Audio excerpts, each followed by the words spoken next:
सौजन्य से आएगा। सचिन, क्या पिक कर रहे हैं आप?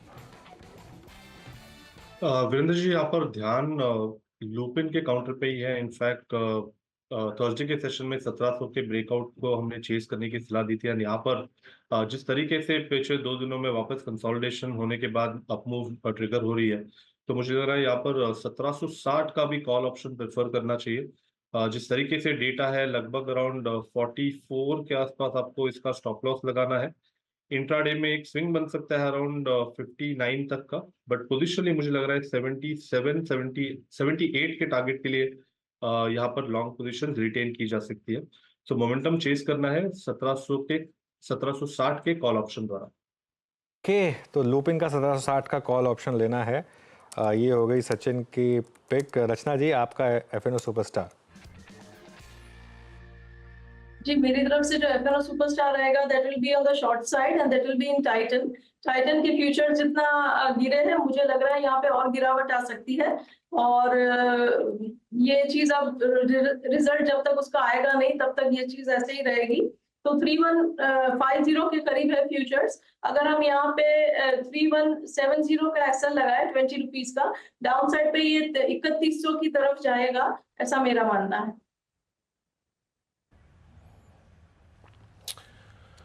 ओके, टाइटन सेल रचना जी की तरफ से बड़ा दुखदाई कॉम्बिनेशन है ये। और चार्ट का चमत्कार पिक करते हैं आशीष बहती जी के सौजन्य से।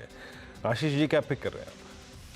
वीरेंद्र जी, चार्ट के चमत्कार के तौर पे एम&एम को खरीदारी की सलाह रहेगी। पिछले 7 से 8 दिनों से स्टॉक कंसोलिडेट कर रहा है और बहुत टाइट रेंज कंसोलिडेशन चल रहा है। 2910 का ऊपर का रेंज बना हुआ है और नीचे में 2870 का एक रेंज बना हुआ है और 20 डेमो पे जिस हिसाब से सपोर्ट ले रहा है, मुझे लग रहा है वेल प्लेस्ड है अपने फ्रेश हाइज को तक जाने के लिए। तो खरीदारी की सलाह है एम&एम में।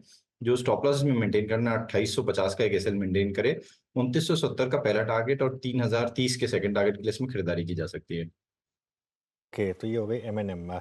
अब चलते हैं हेमांग के पास मिड कैप फंडा के लिए। हेमांग, क्या पिक किया आपने? मेरा जो मिड कैप पिक है वो हिंदुस्तान जिंक है। प्राइस टारगेट रहेगा 800 रुपए और कंपनी सेकेंड लार्जेस्ट प्रोड्यूसर है जिंक की, और सिल्वर के अंदर भी उनकी काफी अच्छी प्रेजेंस है। और अगर दोनों के प्राइसिंग सिनारियो की बात करें तो काफी फेवरेबल है। और जिस तरह से कमोडिटी सेक्टर के अंदर हम एक स्ट्रेंथ देख रहे हैं, उसमें हमें लगता है कि Hindustan zinc is extremely well place और ये क्वार्टरली नतीजे भी काफी अच्छे आएंगे और उसका जो टेक्निकल स्ट्रक्चर है वो भी काफी पॉजिटिव है। तो इसके अंदर मिड कैप फंडा के अंदर बाइंग की रिकमेंडेशन रहेगी। टारगेट प्राइस रहेगा 800 रुपीज।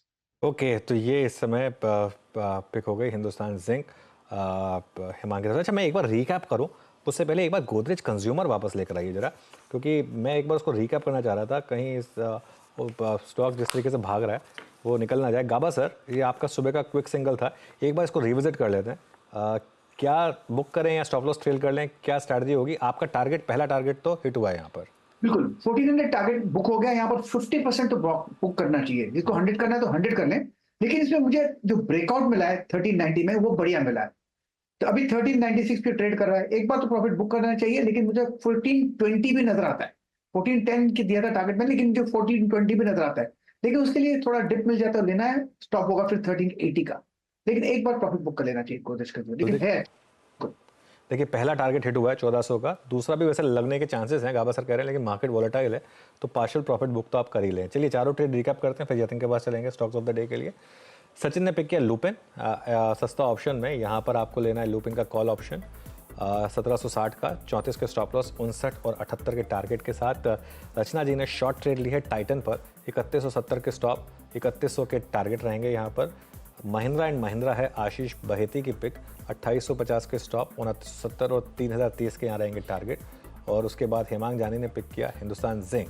ये इस समय आपके लिए एक अपडेट, 800 के टारगेट और 700, इसमें कोई स्टॉप लॉस नहीं क्योंकि ये मिड कैप फंडा पिक है फंडामेंटल्स पर। चलिए, आज के स्टॉक्स ऑफ द डे।